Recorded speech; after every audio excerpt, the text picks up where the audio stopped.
Dito guys i-rate naman natin lahat ng skin ni Aaman na meron ako.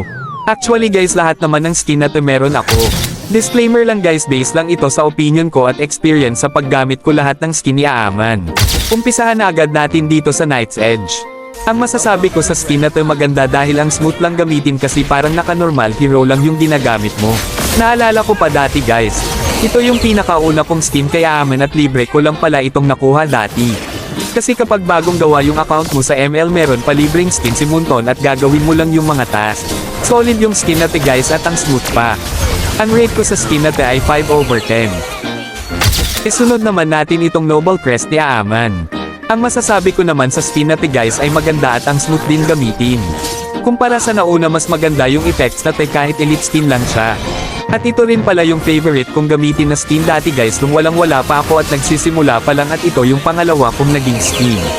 Katulad nga nung nauna guys libre ko lang din itong nakuha yung skin na to nung bagong gawa yung account ko sa ML. Ang rate ko naman dito siguro mga 7/10. Rekta na agad tayo dito guys. Ang pinakauna kong nabiling skin kay Aaman ang Soul River skin. Dito guys wala na siguro akong masasabi sa skin na ta. Kasi base sa opinion ko ang ganda gamitin ito tapos magaan lang siyang gamitin at ang smooth pa. Sobrang ganda nga ng mga effects ng skills na to guys base sa experience ko sa paggamit nito. At ang pinaka nagustuhan ko sa skin na to guys ang solid ng sounds effects ng basic attack niya. Siguro ang marerate ko dito syempre matic 10/10 na yan. Isunod na agad natin itong Soul Vessel guys. Ang Vessel of the Sith skin ni Aaman. Katulad ng collector wala na rin akong masasabi sa skin na ta. Kasi sa lahat ng skin ni Aaman ito ang pinaka-favorite skin kong gamitin sa kanya. Pinaka-dream skin ko talaga ito dati nung panahon na nagsisimula pa lang akong maging content creator. Naalala ko pa dati guys nung unang release yung skin na ta hanggang tingin lang ako kasi wala akong pambili. Wala na akong masasabi sa skin na ta kasi sobrang solid ng mga skills effects na ta. Ang marerate ko naman dito guys syempre pinaka-dream skin ko te dati kaya 100/10 na yan.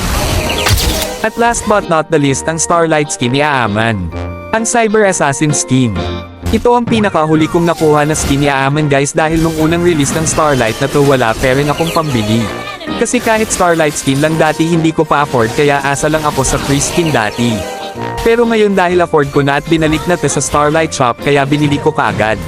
Ang masasabi ko naman sa skin na to guys sobrang ganda na to kasi kahit Starlight lang parang collector ang effects niya. Basic attack pa nga lang na to solid na ng effects. Ang marerate ko naman dito guys ay 9/10.